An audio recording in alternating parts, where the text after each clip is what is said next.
So during the time I was detransitioned and living as a boy, I met a really beautiful boy called Geon van Dam. And well, he taught me how to be really strong and muscular. Well, I actually taught myself how to be strong and muscular. But his toxic masculinity really made me made me act like a man. Or at least I don't know. I still felt transgender anyways. And Geon could drink so much alcohol and I as well, I could drink so much alcohol. We were together, we were a toxic mess, but we had fun, right?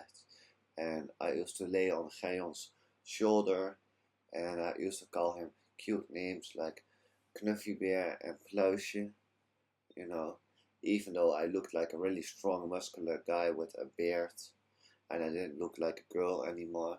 But I still loved Geon so much. And this one time we got drunk in the city forest, right? We got drunk together and we walked together drunk. And he told me, "Oh, if you were born as a girl, I would marry you." And of course, I was like, "Of course, I would marry you if I was born as a girl," you know. So that always stayed with me, right? Geon is like my husband. I don't know. It's like that, right? If I was born a real woman instead of a tranny, he would have been my husband. There's no man in this whole wide world who I crave more to be with. His voice, his beautiful eyes, everything about him just makes me makes me so happy. Anyways,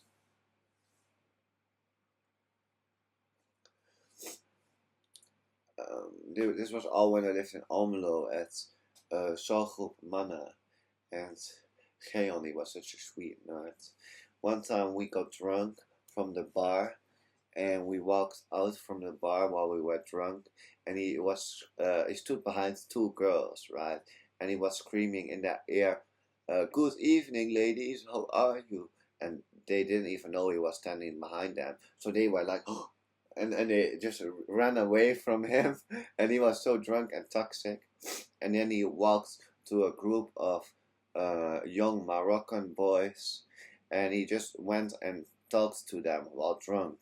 That's totally inappropriate to go to those young Moroccan boys and talk to them while so drunk and intoxicated. And he just went on and pissed in the children's playground. He was peeing there while super drunk. But the most thing that stayed with me, we had a black caretaker there, a really strong, fat, uh, tiny black man who had a really cool black car with black tinted windows, right? And I tried telling him about Yahuwah and Yahusha, but he didn't really want to listen, I guess. And you know what he also did this black man? Greg Ignacio. They said he had sex with one of my girlfriends there. Solea was her name, a neighbor, and she was a friend of mine. You know, when it went bad between me and Geon, I just went and chilled with her and smoked weed and do makeup, even though I looked like a boy, right? And yeah, Geon one time told her, "Oh, I really want you to beat me up, right? I wouldn't mind if you beat me up. Ooh, I wouldn't mind if you beat me up." That's what like flirting with her, and she was so annoyed. It was like the hair on her head went like this, like straight up, right? Like, what the fuck do you say to me, right? Like that. It was so funny. Anyways, I miss my Geon, my sweet nerd, my nerdy boy, and he loves anime so much. That's so cute.